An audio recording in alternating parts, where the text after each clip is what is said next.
After leaving university with an English degree, Jonathan Stroud worked as an in-house editor for a children's publisher. During this time, he gained experience helping writers develop and shape their ideas. The skills he developed in this role were helpful as he was also writing in his own time. His first novel, Buried Fire, was published in 1999, and this was followed by The Leap in 2001 and The Last Siege in 2003. However, it was the publication of The Amulet of Samarkand, the first book in the Bartimaeus sequence, that took his writing career to the next level. This alternate history fantasy series featured a highly memorable eponymous character, a 5,000-year-old genie with a bit of an attitude and a distinctive voice, and a teenage magician. In 2013, he started a new, equally popular series, Lockwood & Co. Set in an alternate London, Lockwood & Co. is an agency of ghost-sensitive teenagers whose task is to fend off the nighttime attacks of ghosts that appear throughout the city at night. Jonathan is now embarking on a new series, The Outlaws Scarlett and Browne. Here to explore further, I welcome Jonathan Stroud into the Reading Corner. Oh, thank you very much. Well, I should say how delighted I am to be talking with you, Nikki. Thank you for having me. Tell us a little bit about this story. I think every book, you have a few ideas that sort of leap into your mind and which everything else comes from. And one of these ideas at the beginning was the image I had in my head of my characters on a raft going down, not like in Huck Finn going down the mighty Mississippi, but just going down the Thames through the home counties in a kind of slightly cut-price British way, where the British landscape became almost a character in the book, and my characters would be afloat in it. I started out with lots and lots of fragments, and they had various characters kind of squabbling and arguing, and then you had little confrontations here and there. And I really had no idea how I was joining it together. But I always have difficulty, especially with the first book in a series. You're looking for characters, really, and they've got to ignite. Once your characters work and you hear their voices and you understand how they talk, then you can be a bit more confident and you can start to construct things around it. I actually had a different main character for at least a year, and I was getting frustrated because I couldn't quite make it work. And eventually I binned this character and inserted a couple of others, and suddenly everything began to flow. Let's talk about the characters next then. And we're going to hear a reading from you in a moment, which will tell us a little bit more about the main character. But you start with this wonderful girl with the red hair and the pale face, and her name is Scarlett McCain. She had to be this quite sort of iconic figure, I think, quite visually. And, I imagined the opening scene would be that she's waking up in her camp in the British wilderness, and she is surrounded by the bodies of various men that she's killed, who they attacked her in the night, and she's killed them, and she wakes up and she gets on with it. And I thought that was a really kind of striking and quite cinematic sort of opening. I could really visualize it in my head, which is a kind of nice way to start a book, I think. Perhaps we could hear a bit from the first chapter. Yes, so Scarlett has just woken up and she's kind of getting going with the day. And I will read to you what happens. I think she wants to go and get some water from the nearby lake. Her leather coat brushed against the reed stalks as she waded a few steps in and refilled the bottles. Mud and water reached halfway up her boots. She glimpsed her pale round face hanging distorted beyond the ripples. Scarlett frowned at it, and the face frowned back at her. Its long red hair was tangled worse than the river weed. She'd have to sort that out before she went into town. She was tightening the bottle tops when she felt the skin prickle on the back of her neck. She looked behind her, suddenly alert, her senses operating at a new intensity. The sun was rising over the Wessex wilds.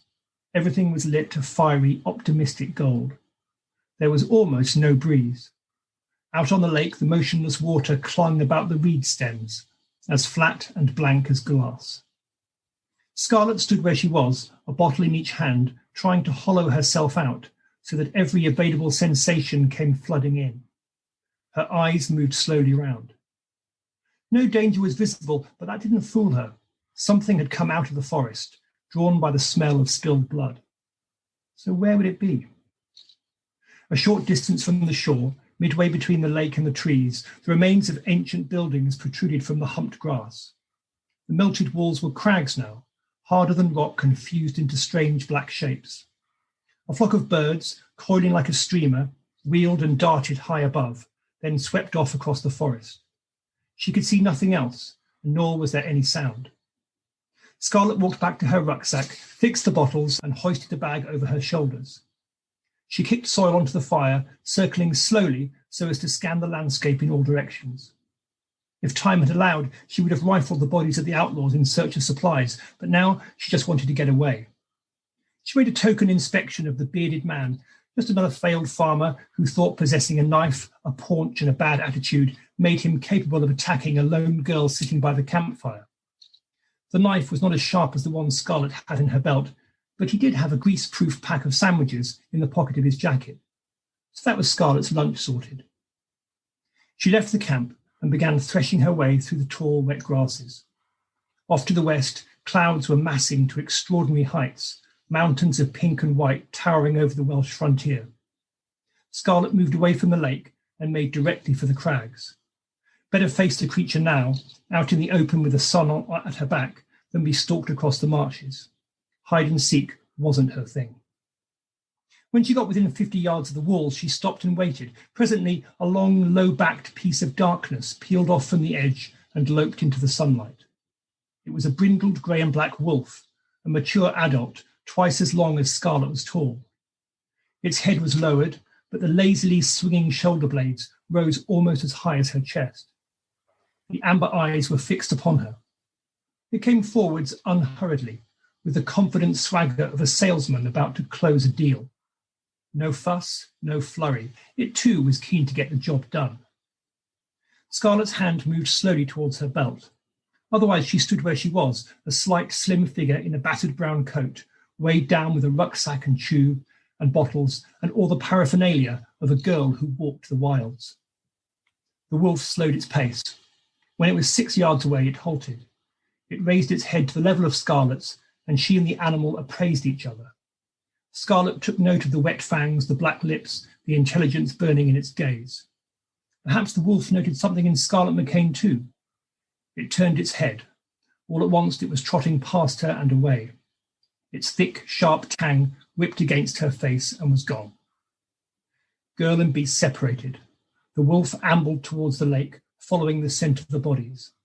Scarlett took a comb from a pocket and ran it through the worst knots in her hair.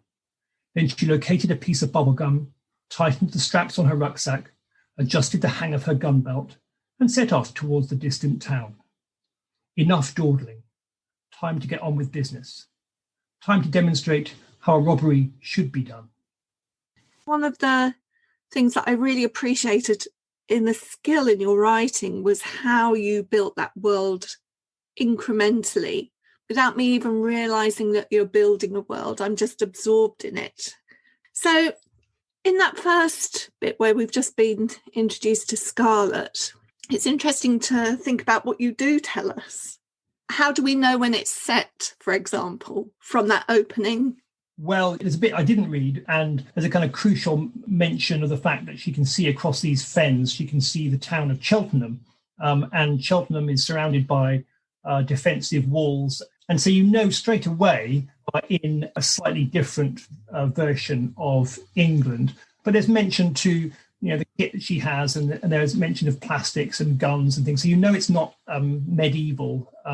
You get these little clues, and you're right that I try to build the world up as we go, and that's actually what happens with me as the writer. And I would see this little bit of the world in my mind's eye, and then I'm slowly, as I write, figuring out what happens if you go north or you go south. What is this surrounded by? What are the roads like?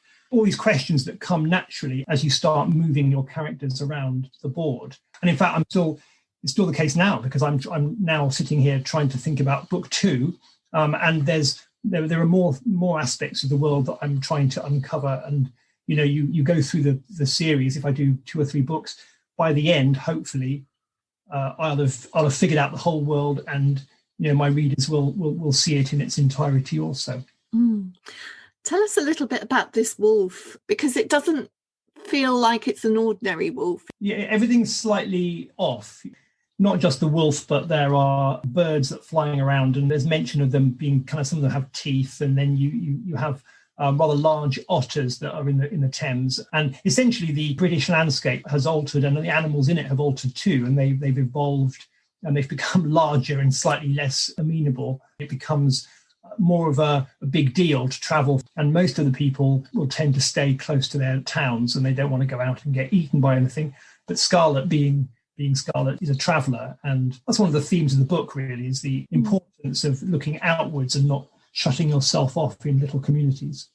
The first 5 chapters are focalised through Scarlett's eyes. Yes, I love the juxtaposition between chapter 1 and chapter 2. Chapter 2 is in the town of Cheltenham, and we start with the bank manager. And it could just be, it's like something out of Dad's Army. It's very much a Captain Mannering sort of figure, isn't it? This sort of very comfortable, rather complacent guy sitting in his little office with his biscuits and his cup of tea, and then this girl walks in and basically robs him because she's an outlaw and a bank robber. And part of the fun of that chapter for me was this kind of incredulity and outrage that this guy feels. He really is. He's annoyed at getting robbed, obviously, but he's really annoyed by getting robbed by this young girl who basically waltzes in and gets the better of him and then heads off. After 5 chapters, we meet the other main character in this story, Albert Browne. Perhaps tell us a little bit about him. Yes, well, Albert is very important to Scarlett. She comes across a wrecked coach in the wilderness. Everyone on it seems to have they've all gone. But on this bus, so she goes into it to have a little look around, she finds one survivor, and it's this boy, Albert. And he's extremely hapless and sort of slightly wet, and she can't wait to get rid of him, and she wants to sort of drop him off at the road. But of course, he then will end up getting eaten by the wild beasts. So she agrees to take him with her across the wilderness to the nearest town. And we start to see things from his point of view. And from the second section onwards, we alternate between Albert's perspective and Scarlett's, and you start to uncover more about Albert's background. And really, the engine of the book becomes this kind of confrontation between these two very opposing characters, who each lack something that the other one has. So, in fact, as they go, they get closer together. The other thing that I think you're really good at is building enigmas. So it keeps reader questioning as they're reading. Just one small example would be with Scarlett. In the first chapter, we find out that she's got this prayer mat, and then we later find that it's very precious to her. Yes. And her expletives tend to be things to do with gods, like, oh, goodness, Shiva, or whatever. So There's a kind of religious element coming in here, which we might be surprised at, given the kind of character and what we've learned about her so far. Yeah. And so it gets you questioning, why is she so religious? The religious side was a kind of sleeper element in the book. As I wrote it, I became aware that it was actually quite an important part of it. In many ways, Albert and Scarlett seem kind of detached from all that because they're outcasts. They kill people. They do various things. They're kind of anti-heroes in many ways. But actually, both of them have quite a strong spiritual side, a spiritual yearning. Albert certainly does. His comes through in a kind of curiosity and a generosity of perspective on the world, which Scarlett doesn't have. She's quite cynical, but she has this prayer mat, and she retreats to it and meditates and tries to find mental well-being. And I really liked the fact that although Scarlett is a woman of immense action and fortitude, she has this other side which seems in opposition. The elements are not wholly reconciled in this book. And I think in the second book, which I'm working on now, we will uncover more about her history, how and why she operates that way. So the houses of faith, that's another aspect of religion as well within the story. Can we say something about that? Yes, and again, you'll get more about this in the second book, I think. But the towns, the surviving towns, they all have their own sort of personality, but they all have a faith house. And in the faith house, the people of the town can go and Albert chats to a lady who lives in the town, who tells him that the list of some of the religions that you know are on offer. So there's a sense that if you're in the town, you have these things on tap. May or may not be positive, because you also see that the towns are places where justice is quite harsh, and if you're somebody who doesn't conform physically or perhaps in your behavior, then you get kind of turfed out into the wilderness. So in fact, there's a sort of slight juxtaposition going on there, that the most spiritual characters of the book are the outsiders. So Scarlett and Albert in the second half of the book meet up with an old chap called Joe and his daughter, who again are outsiders. And, you know, in one sense, they seem quite rough and ready, but actually these are the guys who have the spiritual qualities of connection, and they all look after each other. And you get the raft comes into play here. They're on the raft, and it becomes like a kind of microcosm of a family unit or a little social unit, and they're all mucking along together and figuring out how to live with each other. So there are sort of these themes which I sort of resurface in the book as I'm writing it, and hopefully I'll continue to sort of play around with them in the next book as well. I think we have to mention the tainted. Is this a bit of a zombie fest going on here? These are human beings that have become cannibals, basically. Yes, you have something nasty has happened, and the world has altered, and not only the animal life in the UK has altered, but there's a kind of implication that human genetics has maybe been affected, and so you get the people in the towns who are quite sort of paranoid about being pure and sort of fully human, and then out in the wilds you get the tainted, who are very shadowy really, but clearly pretty nasty customers, and Albert and Scarlett have to tread a bit carefully if they go anywhere near the tainted. And again, you know, I want to keep them quite shadowy, really, because I think you can uncover more information as we go. But it's quite nice having a nasty threat out in the woods. Absolutely. I mean, the towns you talk about the manicured grass and the facade of respectability, but as you've hinted, really lurking beneath that facade is something that's just as cruel, really, as you know, is happening on the outside. In a way, it's worse, because when Scarlett comes face to face with the wolf is quite sort of open and honest and would quite like to eat her, and Scarlett will stop it if she can. And it's like a kind of transaction. It's quite open, and when you're in the towns, everything is coated underneath the sort of social norms. I mean, I've been interested, obviously, like everyone has in the last years, about the whole notion of Britishness and Englishness and what it means and what it should mean. And one of the things, again, I was playing around with in the book was societies, and societies can turn quite inwards, and I was going to say fester, but you either turn inwards or you look outwards. And I was thinking about all that, and in the end, the book has become about many things, but one of the things is change, the fact that the world has changed, and regardless of your thoughts about that and whether you wanted it to change or not, you have to then accommodate that change and get on as best you can. And I think Scarlett and Albert embody this. You know, they don't like the fact that the world is fragmented and there are, you know, giant beasts wandering about and cannibals and things, but, you know, ultimately they will go out there and face it in a way that other characters don't.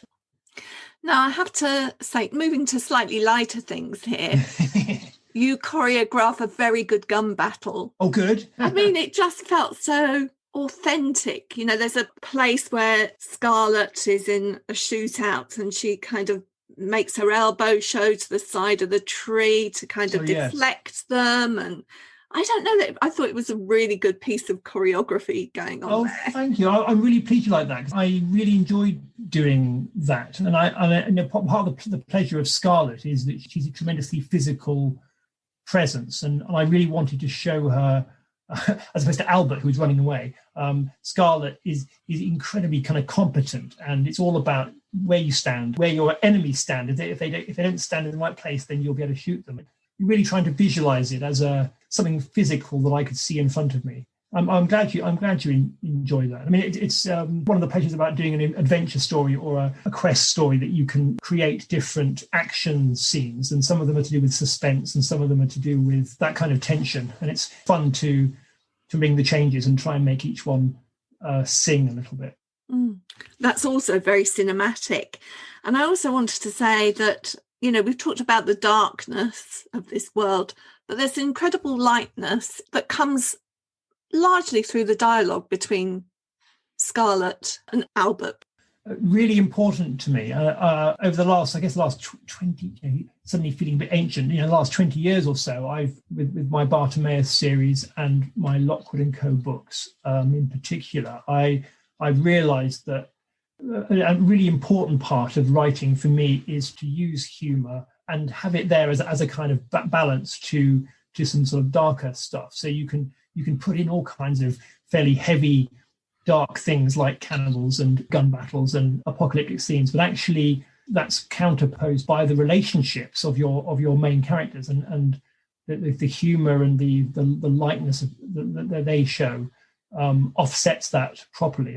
With Lockwood & Co, it was very much that my heroes would be fighting ghosts, and ghosts are all about death and things, but actually the humour and the love they have for each other is more than equal to that. So the reader doesn't get fully exposed to that darkness. And the same is true of Scarlett and Browne. I actually hesitate to say it's a sort of dystopian book because, there's been all kinds of weird stuff going on, but actually I feel like it's an optimistic book. I think it's a very upbeat book, actually, ultimately. I'm looking forward to further adventures. You say that you're writing the second one now. Have we got any idea whether this is a short series or a long series, or are we going to see where it takes us?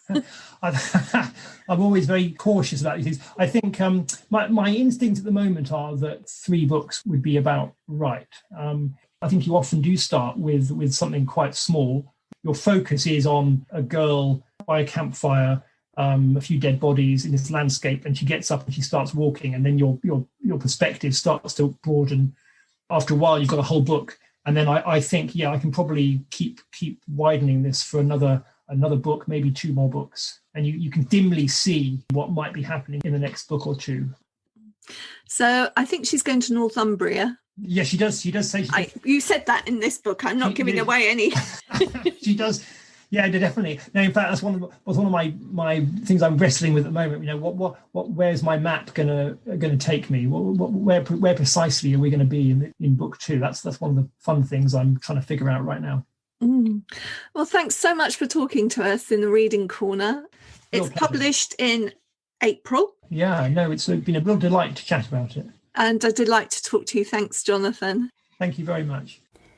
In the Reading Corner is presented by Nikki Gamble and produced by Alison Hughes. If you have enjoyed this podcast, please do leave a review for us. To find out about other projects, including an audience with events and the Exploring Children's Literature Summer School, visit www.exploringchildrensliterature.uk. Join us again soon in the Reading Corner on your favourite podcast platform.